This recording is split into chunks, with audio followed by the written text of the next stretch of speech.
তারেক রহমানকে মারাত্মক ভয়াবহ বার্তা দিয়ে সতর্ক করলেন Transparency International of Bangladesh TIB. Tarique রহমানকে কি ভয়ঙ্কর বার্তা দিলেন এবং কি বিষয়ে সতর্ক করলেন সেইটা শুনলে একদম অবাক হয়ে যাবেন। তার আগে এই transparency International of Bangladesh TIB আসলে কি?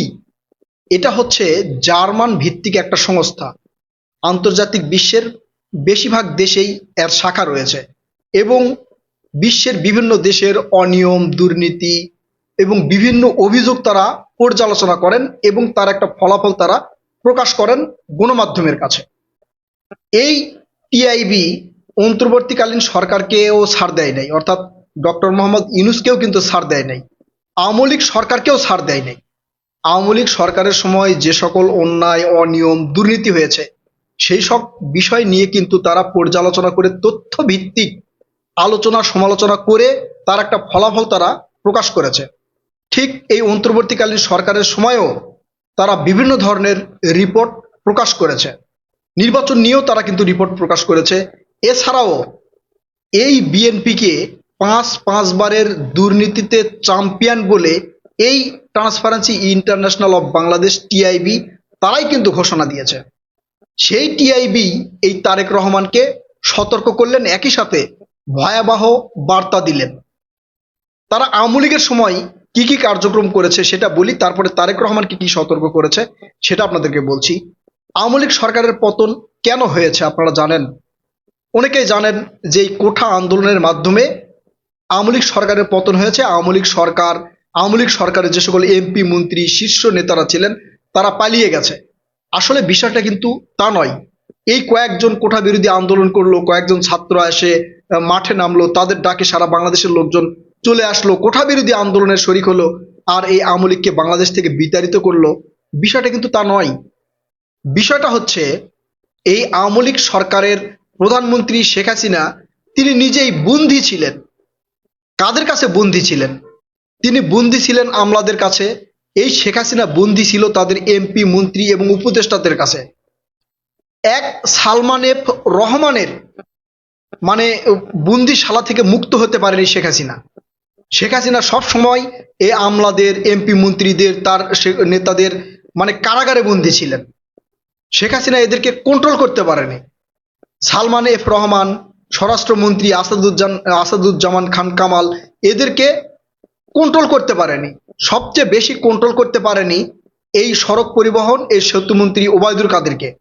এরা নানা ধরনের অনিয়ম, দুর্নীতি, লুটপাট, রাহাজানি, খুন, গুম, ধর্ষণ, ব্যাংক লুটপাট, বিদেশে টাকা পাচার, এমন কোনো অপরাধ নাই যে অপরাধের সাথে এই আওয়ামী লীগের নেতাকর্মীরা যুক্ত হয় নাই। এদের অন্যায় অপরাধের মাত্রা এত বেশি হয়ে গেছিল, এত বৃদ্ধি পেয়েছিল, যেটা সাধারণ জনগণ গ্রহণ করতে পারেনি। সাধারণ জনগণ ফুঁসে উঠেছিল। যে কোনো একটা সময় তারা চাচ্ছিল আওয়ামী লীগের বিরুদ্ধে কেউ যদি রাজপথে ডাক দেই তাহলে এই সাধারণ জনতা তাদের সাথে যুক্ত হবে এবং আওয়ামী লীগকে বাংলাদেশ থেকে বিতাড়িত করবে। এই রাগটা কিন্তু সাধারণ জনগণের মধ্যে সৃষ্টি হয়েছিল শুধু আওয়ামী লীগের এই শীর্ষ নেতাদের, আওয়ামী লীগের যে সকল আমলা ছিল তাদের জন্য। তারা ব্যাপক পরিমাণ সিন্ডিকেট করেছে। তাদের মন্ত্রিসভার লোকজন বাংলাদেশের জনগণকে কুক্ষিগত করে রাখার চেষ্টা করেছিল। ঠিক সেই রকমই একটা বার্তা দিয়েছেন Transparency International of Bangladesh TIB. Tarique Rahman সরকারের দায়িত্ব গ্রহণের পর তিনি মন্ত্রী পরিষদ গঠন করেছে, বৃহৎ মন্ত্রী পরিষদ কিন্তু, যেখানে মন্ত্রী এবং প্রতিমন্ত্রী আছেন 50 জন এবং উপদেষ্টা আছেন 10 জন। অর্থাৎ এই যে 60 জনের বৃহৎ উপদেষ্টা এবং মন্ত্রী পরিষদ, এদেরকে যদি তারেক রহমান কন্ট্রোল করতে না পারে তাহলে জনগণের মধ্যে কিন্তু একটা ক্ষোভের সৃষ্টি হবে। জনগণ যে আশা নিয়ে, যে প্রত্যাশা নিয়ে বিএনপিকে বিপুল ভোট দিয়ে জয়যুক্ত করেছে, সেই আশা, সেই প্রত্যাশা যদি পূরণ না হয় তাহলে বিএনপির ভবিষ্যৎ খুব একটা ভালো হবে না বলে সতর্ক করেছেন টিআইবি। ইতিমধ্যে আপনারা জানতে পেরেছেন যে এই যে নতুন সড়ক পরিবহন মন্ত্রী হয়েছেন, তিনি একটা কথা বলে ব্যাপক সমালোচনার মধ্যে পড়েছেন এবং টিআইবি থেকেও তার ব্যাপক সমালোচনা করা হয়েছে। টিআইবি থেকে। এখন টিআইবি থেকে বলা হয়েছে যে একটা গুরুতর অপরাধ, চাঁদাবাজির মতো একটা গুরুতর অপরাধকে তারা সমঝোতা বলে চালিয়ে দেওয়ার চেষ্টা করছে। অর্থাৎ সড়ক পরিবহন খাতে যে পরিমাণ চাঁদাবাজি হয়, মানে বাংলাদেশে যত চাঁদাবাজি হয় তার সিংহভাগ চাঁদাবাজি হয় এই সড়ক পরিবহন খাতে। এই সড়ক পরিবহন খাতের এই চাঁদাবাজিকে বৈধতা দিতে তারা সমঝোতা বলে উল্লেখ করছেন। তারা মানে এই নতুন সরকারের যে সড়ক পরিবহন মন্ত্রী হয়েছেন তিনি তিনি বলছেন যে এই সড়ক পরিবহনের যেগুলো মানে সংস্থা রয়েছে, তাদের যেগুলো সমিতি রয়েছে, সড়ক পরিবহন সমিতি, মালিক সমিতি, এই সমিতিগুলো তারা তাদের উন্নয়নের জন্য সমঝোতার জন্য এই টাকা কালেকশন করে, মানে চাঁদাবাজি করে। এটা নাকি তাদের সমঝোতা। এটা ভয়ঙ্কর অপরাধ বলে মানে প্রতিবেদন দিয়েছে এই টিআইবি। টিআইবি মনে করছেন এরকম গুরুতর অপরাধ কোনোভাবেই ছোটখাটো মানে কথা বলে, সমঝোতার কথা বলে এড়িয়ে যাওয়া ঠিক হবে না।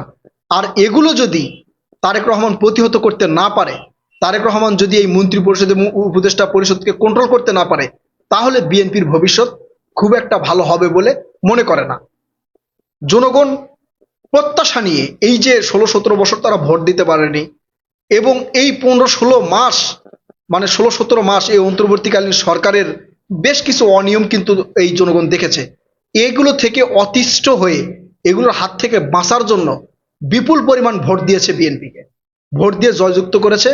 তারা তাদের আশা আকাঙ্ক্ষা পূরণ হবে এইটা মনে করে।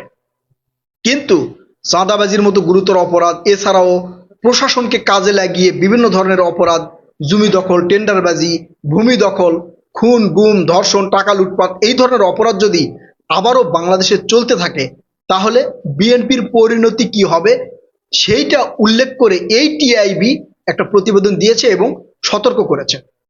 একই সাথে টিআইবি প্রত্যাশা করেছে তারেক রহমান চৌকস একজন ব্যক্তি, তিনি জনপ্রিয় ব্যক্তি, তার কার্যক্রম, তার চলাফেরা জনগণকে আকৃষ্ট করেছে। তার মানে যে গাড়ি বহর ছিল সেই গাড়ি বহর থেকে অতিরিক্ত গাড়ি বাদ দেওয়া, নিজের গাড়িতে করে চলাফেরা করা, নিজের টাকার তেল খরচ করে সরকারি কাজ করা, সরকারি অফিস আদালতে যাওয়া, এমনকি শনিবারে অফিস করবেন বলে তারেক রহমান যেই ঘোষণা দিয়েছেন, এটাও সাধারণ জনগণকে আকৃষ্ট করেছে। এই আকৃষ্টটা ধরে রাখতে হলে মন্ত্রী পরিষদে যারা রয়েছেন, উপদেষ্টা পরিষদে যারা রয়েছেন, এরা কোনোভাবেই যেন ওই আওয়ামী লীগের এমপি মন্ত্রীদের মতো স্বেচ্ছাচারিতা করতে না পারে, জনগণকে ভয় দেখাতে না পারে, জনগণকে কুক্ষিগত করার চেষ্টা যাতে না করে, এগুলো ভয়ঙ্কর কিছু বার্তা দিয়ে টিআইবি সতর্ক করেছেন এই আমাদের নতুন প্রধানমন্ত্রী তারেক রহমানকে।